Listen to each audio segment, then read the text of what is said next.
the morning. We're out at 7:45, and there's the tail end of our ship.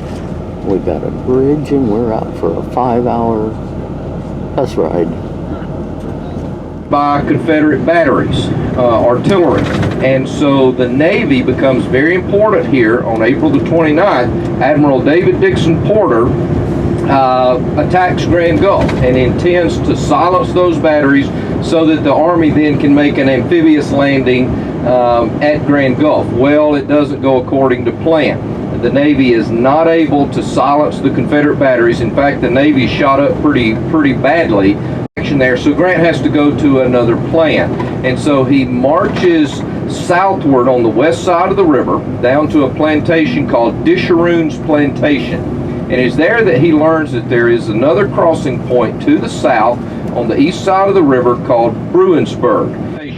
Moves them about 7 or 8 miles south on the river and lands at Bruinsburg and begin to move inland toward Port Gibson, where he's going to contact the Confederates. Now, as the transfer continues, there's actually a collision of two of the transports, not the gunboats, but the transports collide, and one of them actually sinks with an entire Illinois battery on it. Horses, guns, carriages, caissons, everything. And so somewhere at the bottom of the Mississippi River today, or either in a field if the Mississippi has changed course, way underground is Illinois battery. Pathway of the old trace. What the old trace is, it linked Natchez with Nashville, and the flatboaters that would go down the Ohio, down the Mississippi, down the Missouri, carrying goods to New Orleans or Natchez to be sold. This is before the days of steamboats, of course. Would have to sell their boats as well, these flatboats, because they couldn't go back upriver. Where Grant crossed the river to Port Gibson. The Federals will have troops on both roads. We are going to follow out the river at Bruinsburg. Of course, that's plan B, or in actuality, this is, if we take those first 6 attempts, this is plan A, B, C, D, E, F, G. This is like G or H.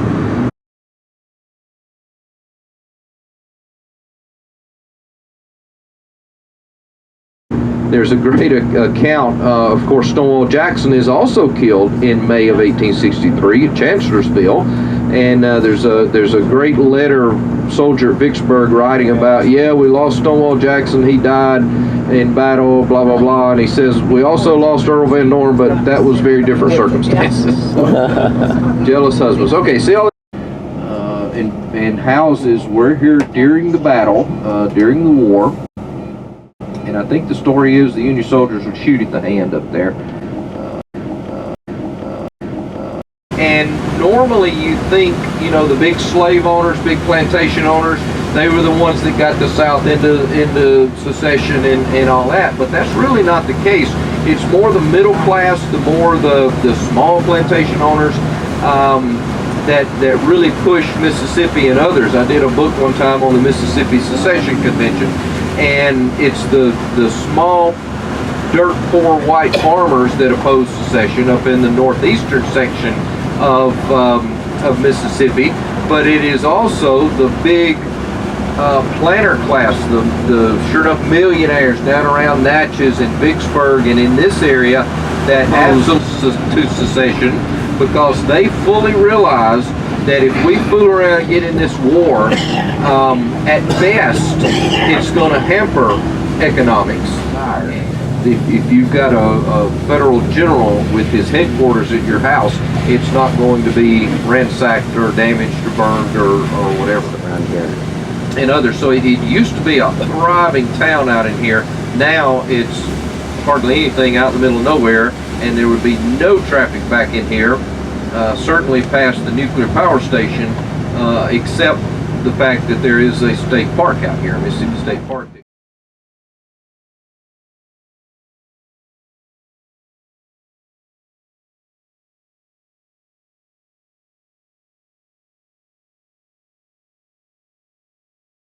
The Grand Gulf Military Park, and if that bus would have turned his engine off, it'd be really quiet and peaceful in here.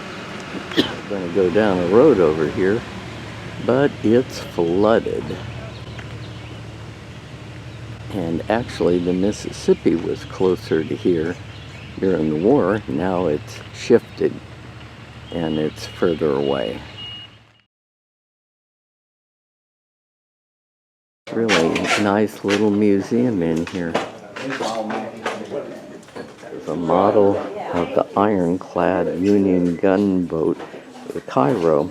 We'll probably see it at Vicksburg. 5 years or so, I'm partially retired. This is where Grant wanted to ferry his troops across in late April of 1863. Came out here when the Confederates first left. If you go up to Fort Wade, you'll see a big hole in the ground, and that was the ammunition magazine that the Confederates blew up before they left. But they came out here, set this up as a base of operation, and I think I'd heard at one time one of Grant's plans was to go straight up to Vicksburg from here, which is pretty much straight due north. But it's This is a steamer trunk. You got your drawers, you got your hanging section, you got another one. You close this all up and lug it on board, or someone else does. Well, I thought these were all arrowheads.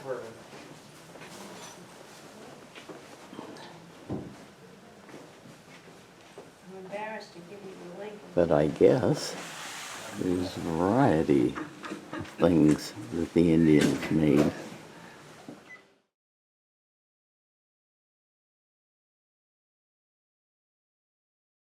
The other washing machine, it must have been for the poor folk. Grand Gulf Jail. There's a barn. There's a garage. Oh, this is a carriage house, 1830 replica. Inside the carriage house, pretty fancy hearse. This is a original Civil War ambulance wagon. Only one known to have seen service in the war, 1862. Not too comfortable a ride for the wounded. Here's a carriage with a fringe on top. And there we have a turtle shell.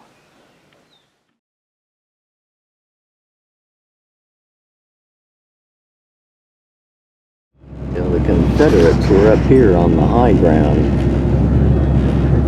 All right, we'll get on low. There are two forts here that will defend Grand Gulf and the high ground. Fort Wade, where Colonel Wade is killed. Fort Coben is about a mile farther down, or actually upriver to the north. It's not underwater. The road is underwater. We can't get there. There was a covered way that gave a covered passageway between the two forts, and some of that is still in existence. Do not silence all the guns at Fort Coben, and that's the ones that still remain in action and keeps Grant from actually landing troops here. They will actually blow up the magazines, bury a lot of the cannons, that type stuff, and if you would...